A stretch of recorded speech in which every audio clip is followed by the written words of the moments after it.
All right, everyone. Welcome once again. It is Friday, and you know what that means. It is time for Stop Being the Best Kept Secret. We are going to have so much fun today because we're going to be talking about digital game plan strategies with Truco Machine. We got Andy with us here, and we got that pretty gentleman right over there, Kurt Anderson, is going to take it away, and we're going to have some fun. So let's get going. Damon, thank you, brother. Happy Friday to you, man. How you having a good week? Yeah. Okay, well, because football season's over, right? Didn't it end last week? For some people, Around here it did. So for our dear friend Damon in Seattle, he's got another week, so maybe a few weeks. So, well, Damon, congratulations, rooting you on this weekend. Hope you have a great week or good weekend. We've got Andy O'Connor in the house, dude. Man, I'm just so juiced, so fired up. Andy, happy Friday. How are you, man? I'm doing well. Thank you very much for having me. My pleasure. My goodness gracious, Andy, we've got a ton of. Are you sitting down? Are you ready for this? I am sitting down. All right, that a boy. We're going to go fast and furious. Andy, my first question for you. Okay. First question for Andy O'Connor, and he's the CEO extraordinaire at Truco Machine. Andy, when you were a little guy growing up in Buffalo, New York, who was your hero? Who did you look up to? Who did you worship? Like, who was your hero when you were a little guy growing up? That's easy. It was my father. Awesome. Great answer. So do share. Let's hear all about Dad. Well, my father, he, grew up kind of in Buffalo, and he's always a mechanical person. And he got into hydroplane racing when he was young. And then he worked for Dunlop Tire. And he did a lot of cool stuff there. Like he worked with the tire development people, and he was literally like at Formula One races and IndyCar and Daytona, and he was racing himself in the boats. And then eventually, what happened is he decided to start an engine business. So it was Truco Engine, and basically he bought out a retiring guy's equipment, and for 40 plus years he was the master engine builder around this area. And a little over 20 years ago I helped take over the business, and about 7 years ago or 8 years ago now we got into CNC machining, and unfortunately we don't do engines anymore because we kind of morphed out of it. But we still have our roots there, but it kind of taught us a lot of how to take things apart, put it together, how things work. And, now the main focus is we do a lot of work in the pharmaceutical industry and the food industry, making parts for them and rebuilding things. And so, we wouldn't be here without my father. Wouldn't be here without Dad. And Dad's name, please? James O'Connor. James O'Connor. So, all right. So, little guy growing up in Buffalo, what inspired you to get involved in the business? I think just always being around it, and just, spending time in the shop. I used to come to work with my dad. Obviously, lunch was the biggest deal for, a 10-year-old, 12-year-old kid. Like, when's lunch? But just being around it, talking to the guys that work there, and finding something to do. Like the first thing that any kid would do in our shop was you use the glass beating cabinet, like sandblasting some parts and stuff. I've actually had my son doing that now. So very cool. Just being around and, decided, somebody's got to do this. So that's what I did. I tell you, it's so common family business that, you're going with Dad, and it just kind of like, it just sinks into your DNA. And then next thing you know, you're just, you're talking about it at the dinner table, holidays. And then next thing you know, you're working there. Is that kind of how it rolls? Yeah. I mean, for me, like I was coming in here when I was not at school. Oh, nice shirt, Kurt. You got just it. For you, brother. Just for you. Look, I'm flying the colors today, man. Yeah. For me, it was like just, you had a day off of school and you got sent to work. Yeah. So Did Didn't even have an option. So, all right, It was great like a answer. daycare. So dad was your hero growing up. You got into your DNA, and then when you were a little guy, did you want to be an entrepreneur? Did you want to be a fireman? Like how did you ever have those aspirations, or what are your thoughts there? I don't know. I kind of like the idea of business, so I did get a business degree. A lot of people are like, "Oh, you must have went to school for machining or mechanics or something like that." No, I didn't ever a day in my life. I just learned it here. Yeah. So I did go down to Florida and went to college down there for business. Yep. Nice. Yeah. Awesome. So, hey, we got Diane Byers here today. Yeah. Hey, Diane. Happy Friday to you. Here we go. Thanks for stopping by today. And speaking of, I know her dad's her hero, and she followed his footsteps on entrepreneurship. Yeah. So it's a very common theme here. So, Andy, you started talking a little bit about Truco and like the transition. I want to dive. I want to go a little bit backwards. So you talked a little bit about what you guys do at Truco Machine. I want to dive in first, and then we're going to come back to I want to dive into a little bit of that transition, how you went from engines into machines. But share with folks out there, who is Truco Machine? How do you guys make the world a better place? Well, we're a CNC machine shop, and we've kind of found our niche where we go work with production plants. Our largest customers are pharmaceutical plant, and kind of get in and meet the maintenance people there and learn about their equipment, and then figure out where we can offer solutions for their problems as far as like, we don't have any of these parts. A lot of their equipment's made in Europe, and parts are really hard to come by. And so we've invested into some technology so we can actually scan parts and reverse engineer them, and then we machine them and we make them brand new right here. Yeah. Tonawanda, New York, for the customer that's here in town. So Yeah. It's morphed into, we eventually got rid of the engine business, and last year was it for engines. We're done with it. So Yeah, that's cool. it's a little bittersweet because I spent so many years in it, but in the same token, the engine business changed. Yeah. How many engines have you guys had to rebuild? Probably none. So Yeah. the work was kind of going away. I saw a CNC machine at they call it the Performance Racing Industry Show in Indianapolis. It's a big thing if you're into racing or engines or any of that stuff. It's the biggest show they have. I went one time and I saw a CNC machine making a block for an engine out of a giant piece of aluminum. It was running for the entire show. The program was so large. And I was just watching that and I'm like, that's cool. And then Mike, he's married to one of my wife's best friends growing up. He was also CNC machinist, and where he was working, he wasn't getting paid and it was going downhill. And so between the two of us, we bought a mill, we brought it in here, and then over time I got rid of this piece of engine equipment, that piece of engine equipment, and then last July it all went, and we got 4 CNC machines. I just brought in a whole bunch of manual equipment that I bought a shop out down in Pennsylvania, moved it all up here. And so, that kind of rounds out what we have. Yeah. And then over the course of doing this, our customers like, hey, can you make this? Hey, can you make that? And Mike's like, I don't have any way to measure the radius here, on these parts. And so we invested in, it's called, it's made by Zeiss, which is a pretty high-end equipment company. Yeah. It's called the Goem Scan 1. So it's a 100-millimeter camera and uses blue light technology. And we've got a turntable. So you put the part on it, hook the computer and the camera to it, and we scan like a part on this turntable. And then we can make it into a digital image, and we can actually pull coordinates off of it.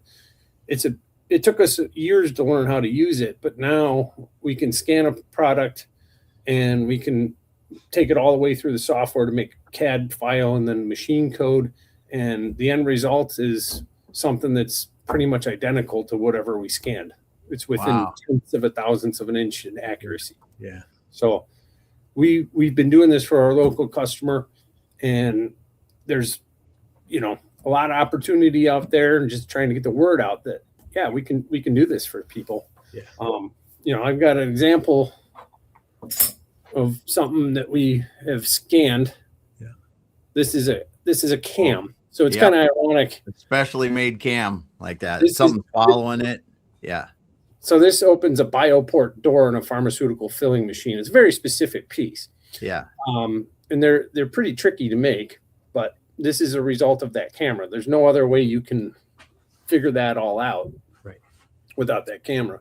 Right. And these things are made in France by the OEM. They take a super long time to get. Yeah. They get, the operators, this little knob here is what the levers connect to, and that gets twisted and it's done, right? So they can't even get the supplies they need, so they have to make them local. Right. Yeah. And that's where we come in. That's our bread and butter right there. So we do stuff like that. Think about it. There's a ton of that equipment around that's so specialized and so all the way from, like you said, pharmaceuticals. There's other chemical processes. There's paper making. There's just tons of different food. Yeah, food would be a huge one, like you said. Food's a big one for us. We have a couple nice customers in the food business. Yep. Yeah. Just because it's so specialized. Yeah.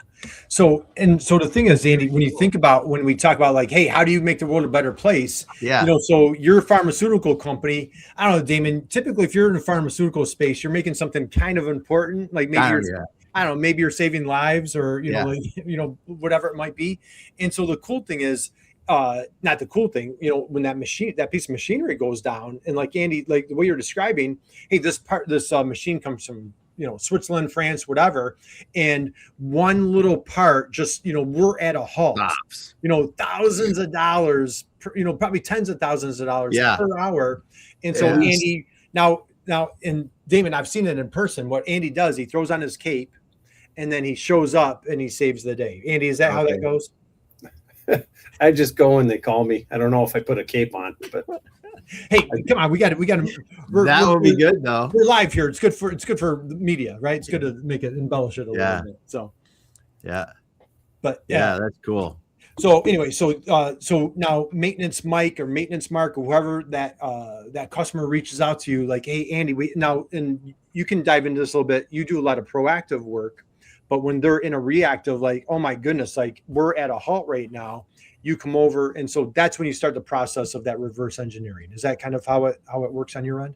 Yeah. So typically the process, the first time we make it is the longest, right? It's one of those things. So if you're down to your last known good part, or the second to last known good part, we would like one of those couple last known good parts in our hands so we can take the time to reverse engineer it before you put the last one in and it fails. Pull the broken one out and give it to you, try to rebate it, kind of like that's the worst case scenario. It's a lot easier to take one good piece, and send it off. Obviously, the best way to do it is if they have their own print, right? Like here's a print exactly what we want. Yeah. But what we found is that a lot of these companies, they don't have anybody to make a print of the part. They just have that part in their hand, like we need this, and so that's what it comes down to. Is we're not using a print very often, which kind of separates us from other machine shops, because most machine shops, you walk in there like, hey, can I get a price on this? Where's your print? So, it kind of eliminates some of the battles of competition that you would face. So, in your reverse engineering to really create like that prototype, right? Yes. Yeah. Yes. And I mean, that's where the heavy amount of time comes in at the beginning. But the nice thing is you spend a couple weeks making that cam the first time, and then every time after that, then you just pull the programs up and you just make them. Right. That's where you really start doing well on a product. Right. So we're always open to looking for more of that. And I think that's what our project with Kurt is really about, is trying to find more people that need that specific type of part and a little bit of engineering to go with it. Or, we would like people to stock the parts they need that are made by us, so I know there's minimums and things like that. You need the bill for Ted? There you go. But yeah, that's because you think about it. If I'm sitting here, I got a machine made someplace else, and it doesn't matter because I know in the equipment industry, I used to buy automated equipment. Not like they'd be like a pharmaceutical. That's a lot more extensive. But just with that, I mean, there's little things that are in those that are doing, like that one you show at a cam that's flipping a door at the right time, something else that's helping the timing go, and to make these automation systems work and make them simpler. But when they break, you're just kind of, what the heck, Yeah, you're stuck. Yeah. And the company, they're off building their next big machine, and it could be months to get a part from them. It is. Those cams, they waited 3 months, so they're constantly having issues with them. And I honestly think, like, from my engine days, you would give a vendor like a Caterpillar, like, I want this part number, and they're like, that supersedes to this number. I think that's what's going on with this particular place. Is they're still having problems with their product, and so they keep kind of redesigning it. And they waited 3 months for the new version of them to come in, which, lucky for me, they ordered one just for me to have. Right. And we now, make the 2.0 design. Yeah. So yeah, very cool. Well, excellent. Well, Andy, if you don't mind, we're gonna do a little show and tell. I'm gonna pull up your website, and very cool. Gosh, and you've got a really nice website. You guys can see that. So, oh yeah. Andy, just share a little bit about, like, when folks land here, what are they seeing, and what's going on your website? Well, that's a roller for making manicotti being cut off on the lathe. Nice. So it's a pasta company we deal with. That's a Teflon roller that we machine for them. That when the manicotti comes down the line, this is the roller here that, like, forms the twist in the shell. Yeah. It's just something that we made, and Kurt, during the process, he's like, you need a hero video. And so Mike and I, we set that part up to video it, and kind of became the video that you're showing off the part coming off the machine, ready to go. Yeah. So, super cool. Super cool. Yeah. There's so much of that stuff too. So many different things that you don't really realize how they come to you and how much it takes to get it to you. Right. Yeah. And it's, that's a part we made a couple times. And I think when they wear them out, they'll probably call again when they look up where did these come from. And, that's another customer that has the minimum maximums in their inventory. So, they're only going to buy so many, like say they only can have 8 on the shelf. Yeah. But what we'll do is when we work with a customer like that, when you set up a CNC machine for 8 parts, you might as well run 16. Yeah. Yeah. It's the time is in the setup. It only takes a few minutes for the machine to make that part. It takes an hour or 2 to set it up. So, kind of like another thing that we do for customers is we have a little bit of extra stock on our shelf. Mm-hmm. So if you said, hey, we're out of these, say, well, I got 4 in stock I can sell you today, and then we'll put in an order for another 8 or 12 or whatever. So and we've had that happen more than once where they'll buy the extras off of our shelf. And my dad used to call that found money. Yeah. And my dad we had the part on the shelf somebody needed, you found money. So very cool. That's really cool how you've positioned what you do, really to solve problems rather than we're a machine shop. Because there's a lot of machine shops, but there's not a lot of people that can do what you do. Hey, give me the physical piece and we'll replicate it. Yeah, we did like a shaft for a conveyor for the plant, the pharmaceutical plant. That's, hey, the bearing wore through the end of this shaft.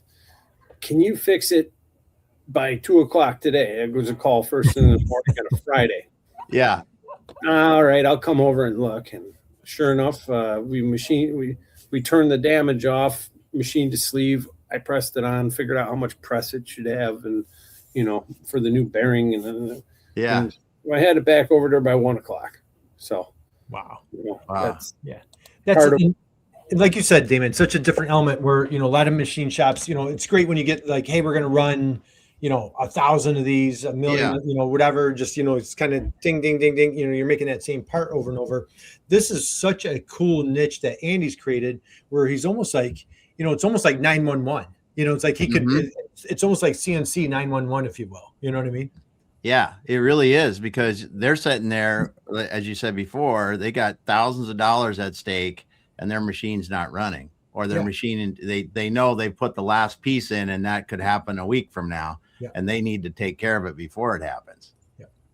And it's not going to get any better with the parts coming from overseas. You got tariffs and things now, and the lead times, the expense of the parts. Like some of these parts, when they tell me what the OEM costs, they don't usually tell me, but sometimes I get it, and it's like, really, for that? I'm like, yes, I guess I'm cheap.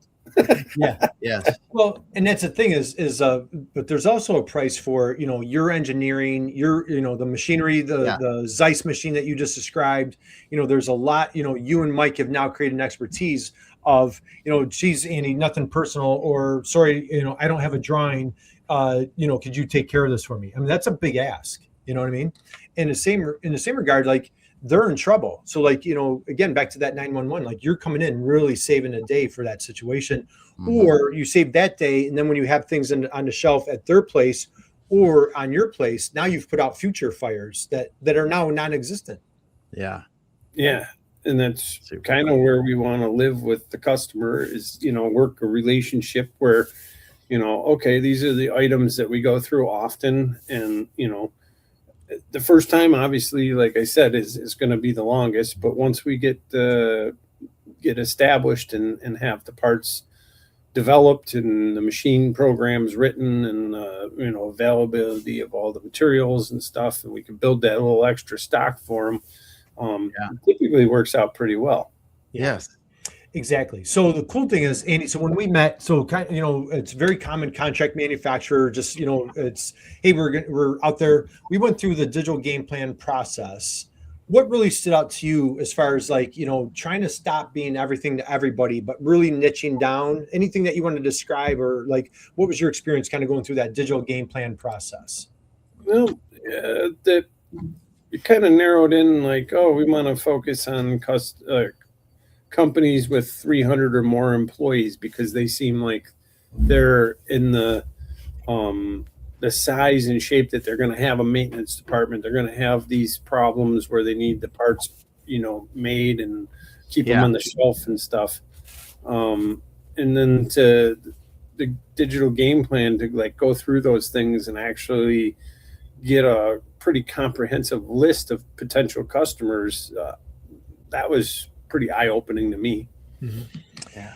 Yeah, and that's what's awesome is like when it just, don't you feel like, I almost feel it's like a sense of relief when like it becomes so daunting of like hey, we can CNC for anybody, or we can bend metal for anyone, versus no, like, we crush it. And Andy, that was kind of an aha moment for us when we kept like, hey, who's that ideal customer look like? Who's that soulmate?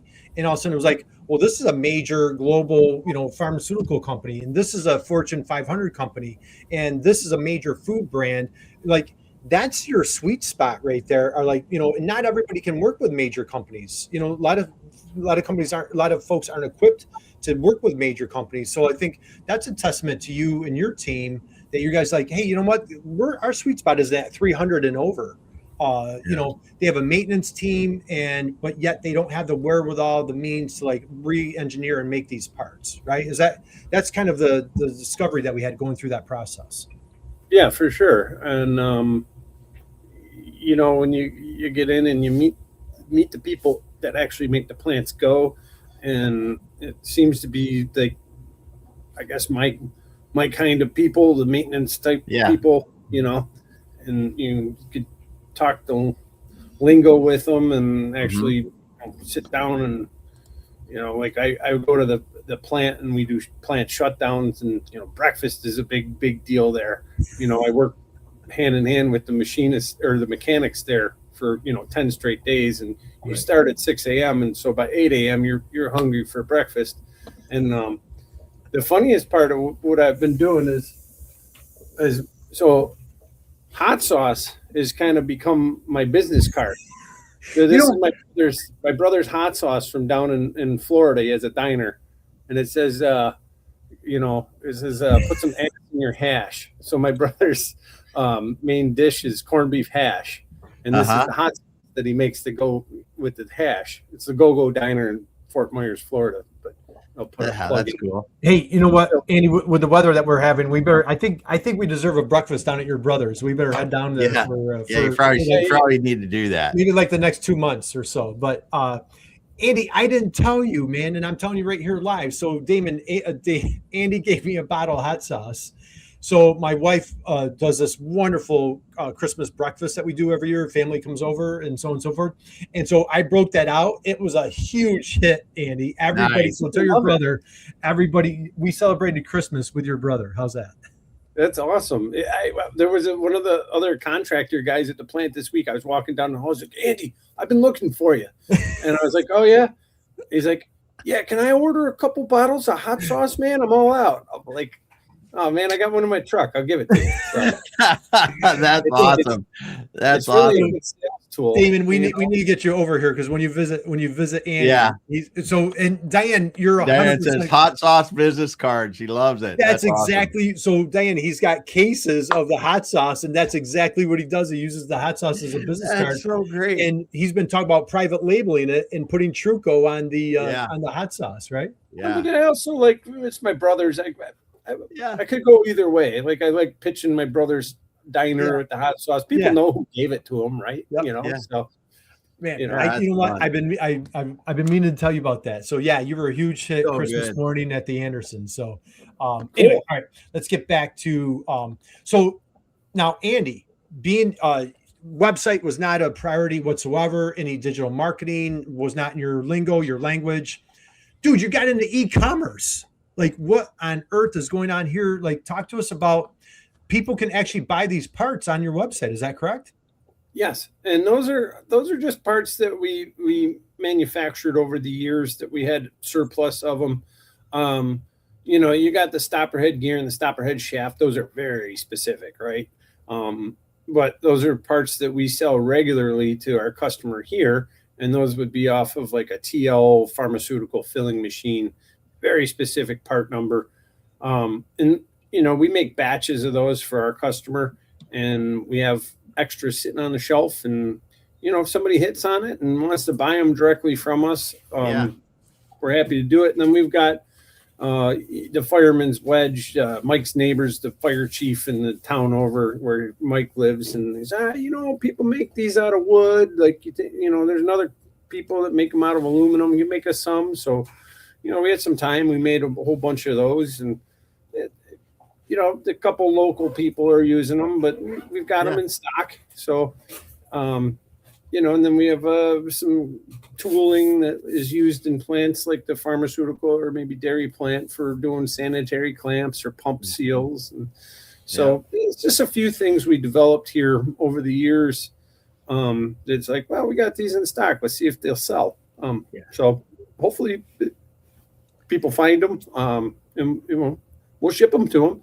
But that's the other thing too, is now if we come up with another one that we want to put on there and grow our marketplace, it's all done. It's ready to go. So we'll see.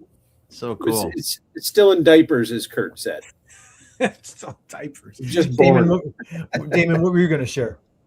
No, I think it's cool because you do, and some of those they're niche pieces of equipment, but they do make them for different companies. So it's cool. Or your customers could just order them there if that's what they'd rather do. Because as Kurt always likes to say, if you can sell somebody something at midnight at Friday night when they really need it and you don't have to be there, that's a good thing. Well, here's the They'll thing. Just call me directly. At midnight on Friday night. That works too. Yeah. You got Andy's number. He's probably at a hockey tournament anyway. So, Yeah. but the cool thing is here. So, answer. What's that, Andy? I'll still answer. He'll still answer, man. And so the cool thing is here, if somebody actually does, these are so niche, right? Yeah. And so, all right, is there a possibility that nobody ever searched for these? Yes, that is a reality. However, if Maintenance Mike has that same machine and he is or she, Maintenance Mike or Maintenance Margaret, right? My mom's name Margaret, so I'm going there again. Yeah. So, and they're out in, Salt Lake City, whatever. And they like, oh my goodness, this stopper headgear isn't working. This such and such part isn't working. And they're like, hey, somebody go Google search it. Somebody get on AI and like, where do we find this? It's so niche. Andy's coming up on virtually number one on all these keywords because there is no competition. Right. Yeah. And it doesn't cost them. There's virtually little to no expense to putting this out here. And most importantly, if that engineer lands on here and maybe they don't need like that exact part, but they're like, man, I need something really close to it. Now I can get a conversation going where if Andy just had, I'm a CNC shop, I have no idea what he did, what he does. Right. Yep.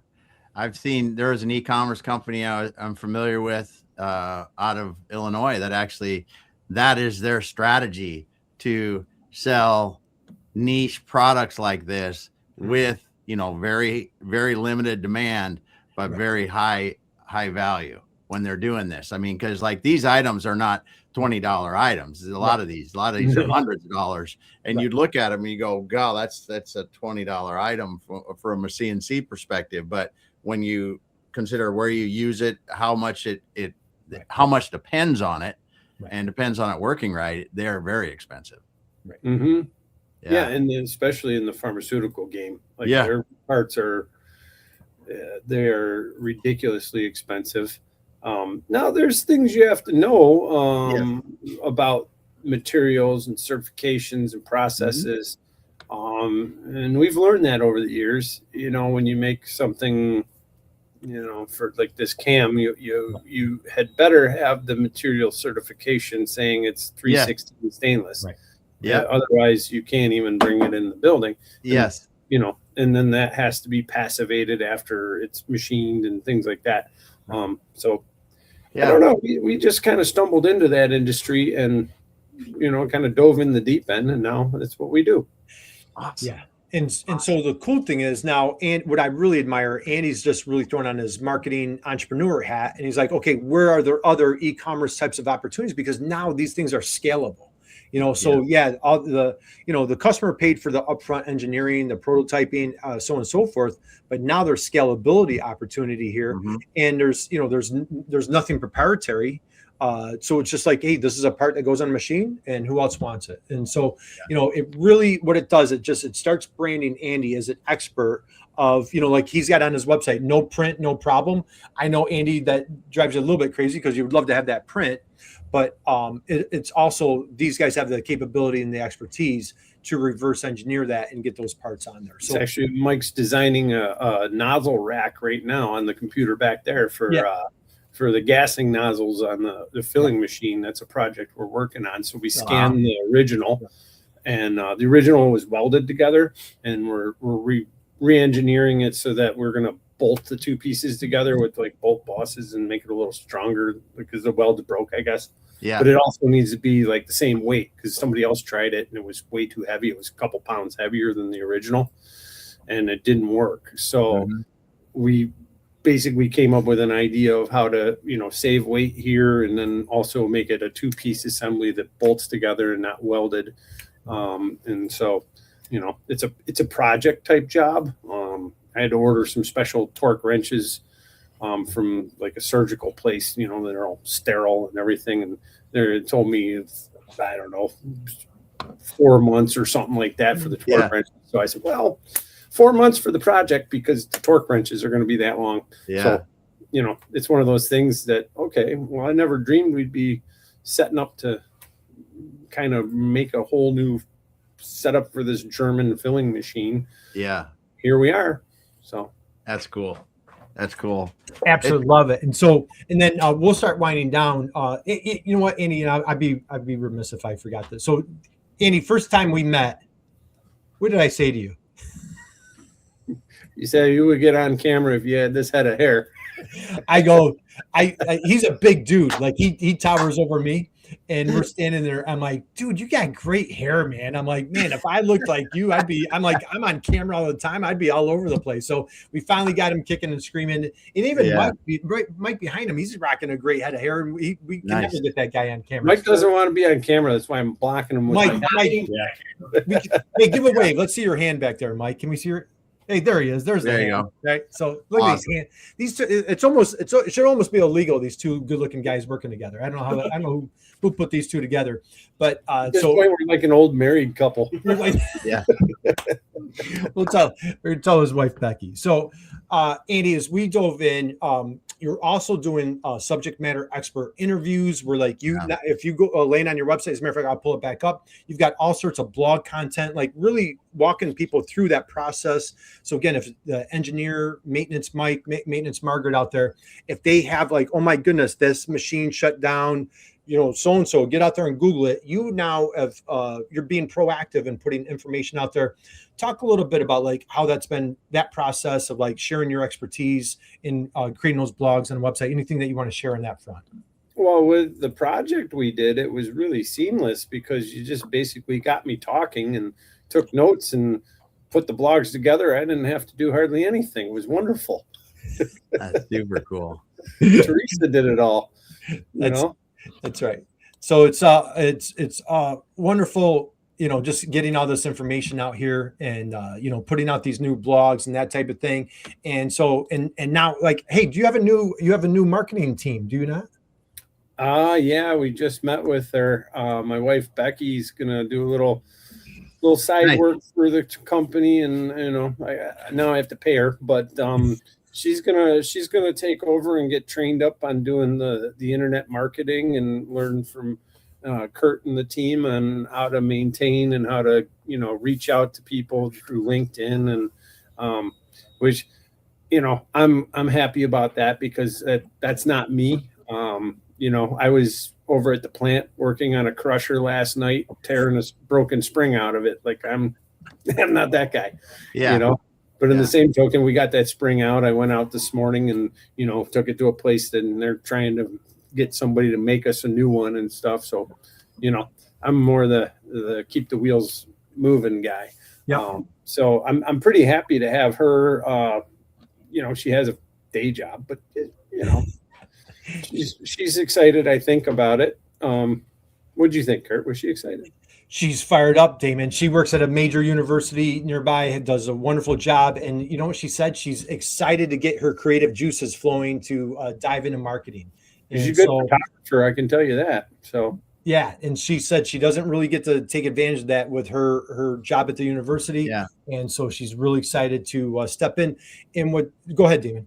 Well, and I think one of the things that I've learned and I see in people like your wife, yourself, Andy, is the digital game plan process is fairly simple, right? It's getting the knowledge out of your brain into words, then into text someplace and across the places it needs to be to really educate the customers and the potential customers, because people wouldn't know about what you do if you weren't doing, as many people wouldn't know about what you do without those articles you're putting up, without the social posts that you're doing, without that, because right now, as you know, the buyers get younger.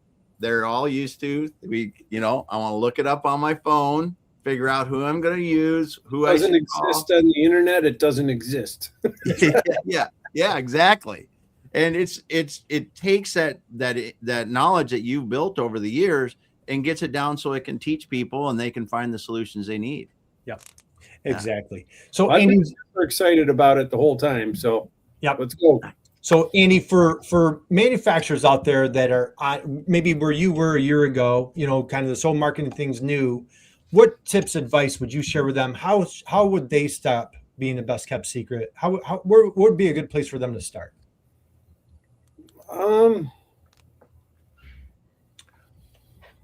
Call Ryan Case, call their local MEP. Yeah. Right? just I always imagine myself like when I was in college, I took a little computer programming class, and then I didn't really get it, and I'm like, oh, I'm gonna build a website one day. I'm gonna build a website one day, and it just never really, I had some people. I think one guy on my hockey team's brother did the first website for a few $100. It wasn't something that I can actually do myself, and I didn't put much thought or effort into it until this project came around, and it's like, boy, this probably will work. Like, because quite honestly, we got this far because I know a lot of people, and I get in here because I know people get in there because I know, well, I'm running out of people that I know that can get me in places, so I need to try something else. Yeah. So I'm excited about it. We're still in our infancy. Hopefully this new employee, she can reach out, find some new people and drag them in for me, but we'll see. Well, excellent answer. And let's go here. So you had a great mentor, your hero growing up, your dad, James, and, wonderful businessman. What business advice, you've been a long time. How many years have you been an entrepreneur now? 20, how many? 20 plus? 24, I guess. 24 years. Wow. What is the best business advice either you received or that you'd love to share along, maybe your younger self or a young entrepreneur out there? What's best business advice that you'd love to pass along? I guess from my experience with the engines, I would say just because something was working in the past doesn't mean you should keep doing it in the future. Yep. I beat my head off the wall for a long, long time working on engines specifically in only. Yeah. And then, I got into this, and then I got into, these shutdowns and going over and working, rebuilding pumps, rebuilding mixers. And they're like, geez, how about rebuilding stuff? Where'd you learn all this? And I was like, well, engines, obviously. But it translates into so many other things. Yeah. And it's quite honestly, to me, it's better, So just if it's not working, make a change. That's my. There you go. Make a change. And you know what? And drop the mic right there, because I love that. It's so easy. I've got a quote right here. It says that comfort zone is like the death of dreams. Yes, comfort zone is the death of dreams. And my hat's off to you, Andy. I know you and I goof around a lot, but I really admire that. Takes a lot of courage. And I know we need to start winding down, or we need to wind down. But when you started having that aha moment of making this transition, exciting, scary, oh my goodness, can I really do this? Not do engines? Like what were the emotions, or what was going through your mind when you were making that transition? Mike. It's all about Mike. Mike's like, let's see the hand. Get rid of these engines. Where's the hand? There it is. There's the hand. Mike was the driving force. He's like, you need to get these out of here. You need to get these out of here. And I was there the day that you got rid of your last engine. I don't know if you remember that, but I was the day I should have brought a bottle of champagne. We could have smashed the champagne on your last engine was going out the door the day I was there last. Oh, the big one. The big one. Yeah. Yeah. Good stuff. That was another comment. Yeah, very cool. We got another comment from Diane Byer here. If it isn't on the internet, it doesn't exist. The quote from Andy. Yeah, that's awesome. Quote of the week right there. Quote of Diane, the week. Thank you. Awesome. She's got one more. Yeah. Here we go. And then the quote is replaced with, if it isn't working, make the change. That's a drop the mic moment. Drop the mic. I agree with you, Diane. Thank you. Thank you for the comments here. Andy, we're going to wrap up, dude. What are you super excited about for 2026 with at Truco Machine? Again, friends, stop by, connect with Andy O'Connor on LinkedIn, go to Truco Machine, check out his website. If you're a machine shop, if you're a manufacturer, you're like, oh my goodness, I feel behind. You're not behind. You can get a new website, get eCommerce. Andy's done it. Andy, what are you super excited about for 2026? Well, 2025 was the last year of the engine, and we transitioned to just CNC machining and stuff, and I've got just about all the equipment I need out there in the shop, and it's just a matter of doing a little bit of cleaning up and fixing up and organizing and getting it just right. And I think we're going to probably add some more help here in the shop in the near future. So I'm excited to like go get them, like go get some more customers and bring some more parts in, and a few more helpers, and just start really getting the ball rolling on producing people's stuff and getting it out. I don't have people calling me, hey, when are my cylinder heads going to be ready? I dropped off 3 weeks ago. Like, they're not calling me, bothering me anymore when I'm trying to work on growing this aspect of the business. And doesn't that feel great? It does. Niching down, man, and it doesn't hurt. It hurts so good right now. So this is, I tell you, what an inspiration you are, Andy. Thank you. Hey, you know what? I'm going to go there. One last question for you, Andy. You ready? Sure. I know you're a big hockey fan. You're a hockey player, hockey dad, all the above. Are you a baseball guy? Are you a baseball guy? Not so much, no. Okay. No. Football, just the Bills. Hockey, hockey's the main thing. The Bills moved. I don't think Buffalo has a team anymore, right? They Oh, everybody's so disappointed that they fired McDermott. It's just heartbreaking for everybody. Like, what are you thinking?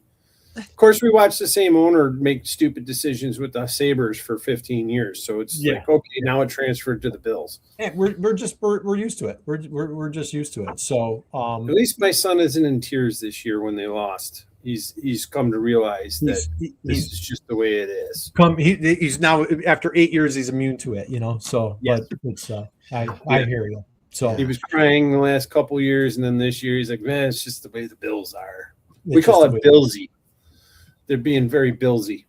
Being very Bill, So you know what? We'll close out on that. We'll close out on that. So, Andy, Mike, the hand one more time. Let's see the hand. There he is. So, Mike, thank you guys. I know you're super busy. Thank you for taking time to join us today. What an honor, what a privilege to be on your journey with you guys.